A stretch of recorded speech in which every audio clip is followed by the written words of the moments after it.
they might have buffed Overpower too much. I mean, look at the poor boss and what just happened to him. Blood Surge Summoner is absolutely incredible. Beat the Capstone Dungeon at level 35 and now level 60 with the Death Speaker's Pendant Destruction. And with the new Vampiric Powers, never run out of essence, have even more overpower, and that from very early on. And it couldn't be simpler to play. You either just walk into your opponents and Blood Surge everyone to death with your stacked up overpower, and essentially just keep doing that and then just one hit button kill everything. Or you could also begin with a Blood Mist to make a corpse, pull everything together, and then overpower straight into the vulnerable, because now the vulnerable also multiplies with the overpower. The best thing is if you Blood Mist in, your minions are being targeted and you're kind of being left untargeted. And if enemies are coming too close to you, you can Blood Wave them away, but also Blood Wave can overpower and spawns blood orbs that will, well, actually make you overpower even harder.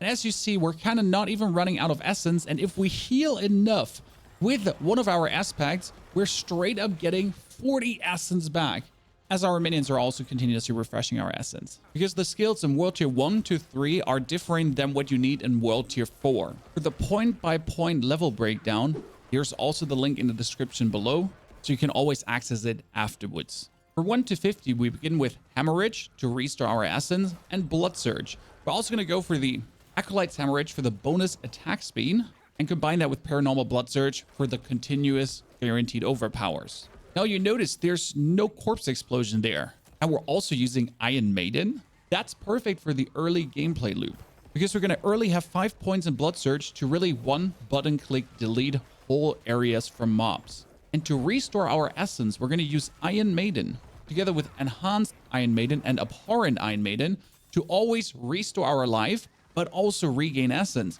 So blast a group of mobs into pieces, Iron Maiden to refill your essence straight away, and then keep blasting. And like this, continuously, you just fly through the content without ever stopping. In between, pull people together with corpse tendrils, use your race skeletons to get the multiplier from Fueled by Death for bonus damage. And if you need some blood orbs for healing, or some elites are just getting too close stuck to you, Blood Wave them away for a second and then keep on blasting. Now you continue with this until you're World Tier 4. Yes, you don't need to change anything.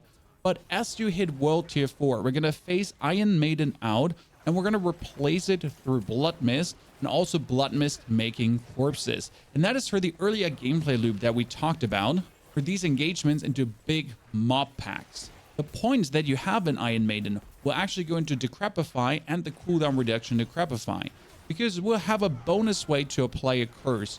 More to that later when it comes down to the equipment. Now for 1 to 60, we also have a set of Vampiric Powers that's different to what we'll use later. That has a lot to do with Ancestral Gear. You'll be adding pacts to it to get the optimum amount of pacts, whereas with your early gear, you swap it out so often that you'll just kind of make do with what you have. And for this, we're using Feed the Coven, which continuously restores our essence with a lucky hit and a 60% chance, plus we get 10% bonus damage. And this is more or less consistently up. Also, Hemomancy is permanently activated to just suck the life out of our opponent's incredible damage and heal ourselves, together with Undying to continuously heal on skill use, which together with the Iron Maiden and our heals just keeps us alive all the time. And each of them, they just need 1 Eternity, 1 Eternity 3. It's so easy to get them running. Then a very good one to have is Prey on the Weak, which is 16% increased damage to vulnerable enemies. And if your enemies have Vampiric Curse, they are vulnerable, which goes hand in hand with Coven's Fangs. Your minions deal more damage, and they have a chance to apply Vampiric Curse. So permanently vulnerable, permanently more damage, continuously healing. That's great until you hit World Tier 4 and get your good equipment. Then we're going to swap things up a little bit. And you're straight up going to aim for Blood Boil, which reads, whenever our core skills overpower, we spawn 3 volatile blood drops. These explode to do even more damage. So you stand in everyone, overpower, blood drops, even more damage. And every 20 seconds, you get a fixed another guaranteed overpower. Now we'll keep here the Hemomancy and Defeat the Coven for the essence regeneration and the bonus damage, plus also the damage sucking out of your enemies, and also the Undying, because we need to continuously heal, and I'll get to that in a wee bit. Now you have a choice to make here. The 5th Vampiric Power could be Metamorphosis, where you turn into a cloud of bats, are able to inflict Vampiric Curse, and you're unstoppable and untargetable. And that's quite nice as you can blood mist in, then dash out, be unstoppable. It gives you a window of I can't die. And that's incredibly awesome where Necromancer only has blood mist to usually do this. Now you have a second power to actually do that. Alternative, you could keep the vulnerable multiplier with 16%. I do think Metamorphosis will though be better in the long run. For our Book of the Dead, we have Skeletal Reapers together with the Cult Mages for Essence, and also we sacrifice the Golem for more life. Equipment department, we need the Vicious aspect for more Skeletal Mages, also the Blood Getters aspect for more Warriors, and as an amulet, you want the Death Speaker's Pendant. I got mine on level 60 as a random world drop, but you can also kill Varshan and Grigor the Saint for it. You need to kill these two anyways, because they'll give you materials to kill Duriel, the King of Maggots. If you don't know how to summon, there's a video on this channel as well. Now for the chest, it's the aspect of Disobedience for the bonus armor, and on my gloves, it would be the title aspect to shoot out 2 additional blood waves, which is quite cool because 3 blood waves would be 3 times overpower, and if that overpowers with all the bonuses we have, we're talking millions of damage blood wave. For the pans, it's the Blood Moon Breaches, which gets dropped by Duriel, which you're going to be preparing for anyways. It gives you maximum life, ranks up your curse skills, damage reduction from enemies affected by curse skills, interesting. Your minions have a 3 to 7% chance to curse enemies. Enemies affected by at least one of your curses take 70% increased overpower damage. So we dash in Vampiric Curse and straight up 70% multiplicative overpower damage, or this will apply the Decrepify for us for free and have the enemy straight up take 70% increased damage. Now it's only a 7% chance, but you have 11 minions and each of them have boosted attack speed. Doesn't hurt, huh?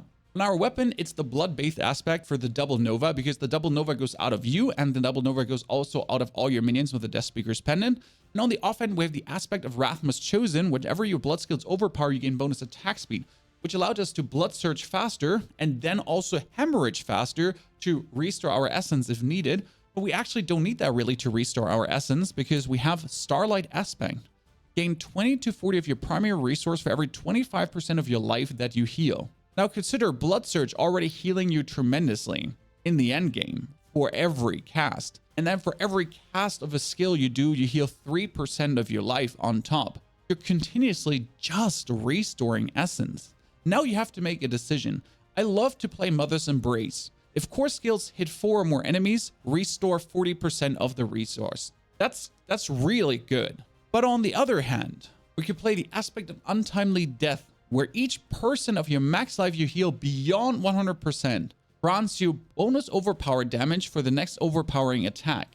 And we would continuously just heal beyond and then just go boom, boom, boom. And that with all our multipliers is quite crazy. Now, both work greatly. The one allows you to cast more overpowers. The other one allows you to cast more powerful overpowers. Choose your poison. Technically, we could get rid of the title aspect for the multiple blood waves to play Untimely Death and the Mother's Embrace, but you just simply might not have all of this. So this is an option until you have Mother's Embrace, and then maybe get rid of the title aspect. Now is our first glyph, Blood Drinker, because Blood Drinker grants bonus to magical nodes nearby, giving you more armor and more damage, but also Blood Orbs fortify you for 7% of your maximum life to continuously have you fortified. Yes, straight up fortification heaven. Which brings you to the control glyph as the second, that your minions and you would deal 10 to 20% more damage against stunned enemies. Stunned would actually be your corpse tendrils, easy bonus damage, which is in the Bloodbath board for 35% increased overpowered damage. Then we'll just dabble slightly in the cult leader board for a little bit of damage reduction on our minions with the Dead Razor glyph to have them survive even longer and be more tanky, which then goes into the Blood Begets board for bonus damage on Blood Orbs, and the Blood Orbs are making continuously with our Blood powers, but we're also making Blood Orbs, obviously, with the waves, and that's why we're going for the triple wave for 9 Blood Orbs to then pick them up one after the other. Which brings us into the Imbiber glyph for more damage while we're healthy, and we obviously try to be healthy all the time, and also the Dominate glyph with more overpowered damage in the Send of Death board. With at least 2 corpses nearby, it's 15% damage reduction, or even more damage if there's no corpses. Fantastic. Now before Hell Lets Loose, what stats are we looking for? That is for the helmet, maximum life. Also, total armor is really nice. Ranks in Iron Maiden or Decrepify is completely useless, but all stats is good. And now I don't know how much resistances you will need. So let's say any kind of resistance that you feel might be helpful. For the chest, it's always maximum minion life, maximum life, total armor, and damage reduction. And for the boots, I like to go for rings and corpse tendrils together with a little bit of movement speed. Also, essence cost reduction really works well with this build. The last, you could go for all stats or just intelligence, whatever you feel like. Weapon, we're looking for overpower damage, intelligence, damage to close, and maybe core skill damage. The damage to close could also be something like vulnerable or critical strike damage, as you're going to be vulnerable and critical striking too. For the offhand, we definitely want maximum minion life, lucky hit chance, and essence cost reduction. The fourth stat is whatever you feel like. And now on the rings, it's overpower damage, maximum minion life, maximum life for yourself. That's even more important than maximum minion life. And the last stat is kind of like, you could go for lucky hit chance, which works well with the build overall.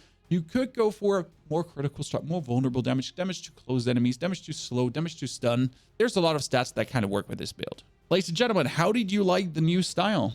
Also looking for blood harvest or how to summon the special bosses? Let's go.